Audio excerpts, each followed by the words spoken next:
I haven't posted a video in a while, but after picking up 10 records in the last month and a half, 2 months or so, I thought it was about time.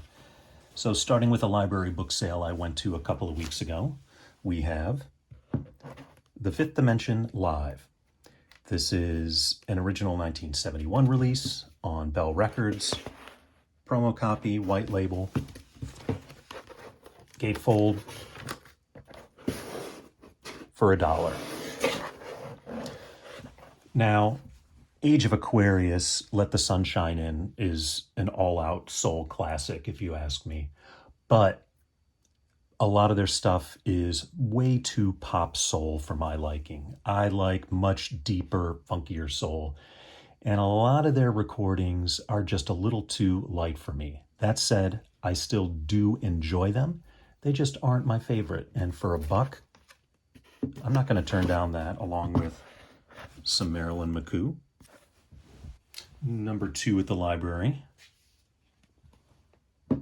Woody Allen. This is a double LP, thanks to D. Finkelstein. 1972 release on United Artists. Gatefold. This is a collection of his stand-up from 1964 to 68, as the cover says. Now, I know it's very difficult, if not impossible, for many people, if not most, to put aside the accusations of rape against him, to put aside the perviness over the decades. That's not a discussion I'm having here. For this, I'm separating the art from the artist. And what I have here in the 1960s is a top-tier comedian who embodied an entire genre. And when I put this on the record player, that's what I hear and that's what I listen to.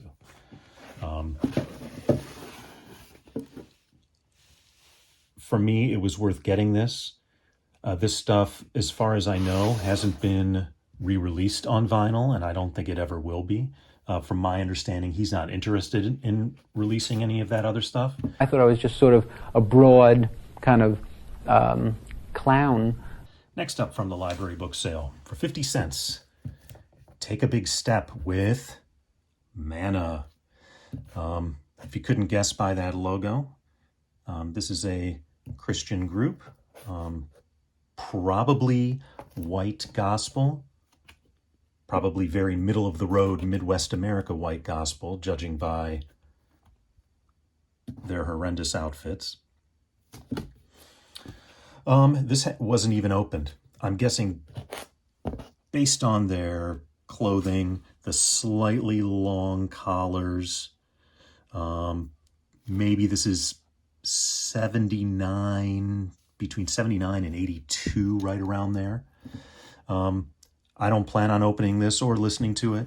To be quite frank, I got it strictly to put on Discogs because I thought that this picture was so bad it was funny.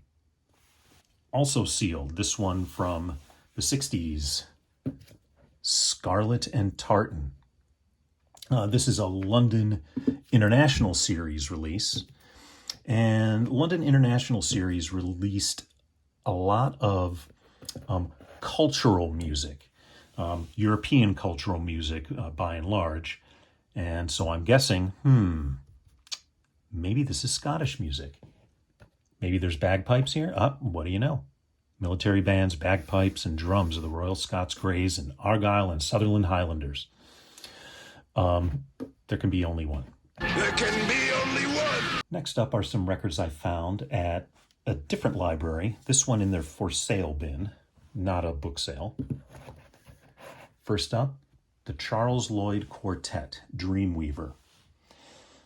This is an Atlantic repress from 1975, originally issued in 1966. This features Charles Lloyd, of course, Keith Jarrett, Cecil McBee, and Jack DeJohnette. I have never heard the Charles Lloyd Quartet before. I am going to give it a chance, as I've commented a number of times on 6 a.m. stream. I'm not a jazz guy, but when you can pick up a record for 50 cents like this, you give it a shot. And that's what I'm going to do. Next up,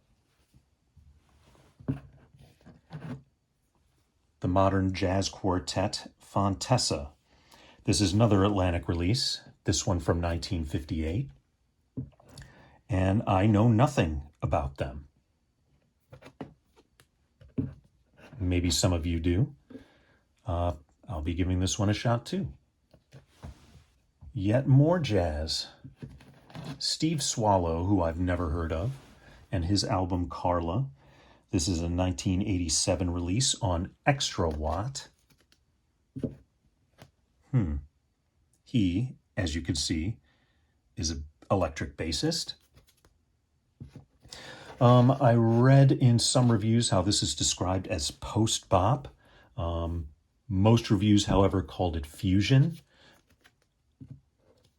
I don't know really what post-bop is. I have a better idea of what fusion is. But again, this one I will be giving a shot. And for 50 cents, it was worth it. And for my lone Whatnot live streaming auction purchase, Richard Pryor's Bicentennial, I will not show that word and have YouTube ban me. A seminal record by one of the greatest comedians of all time.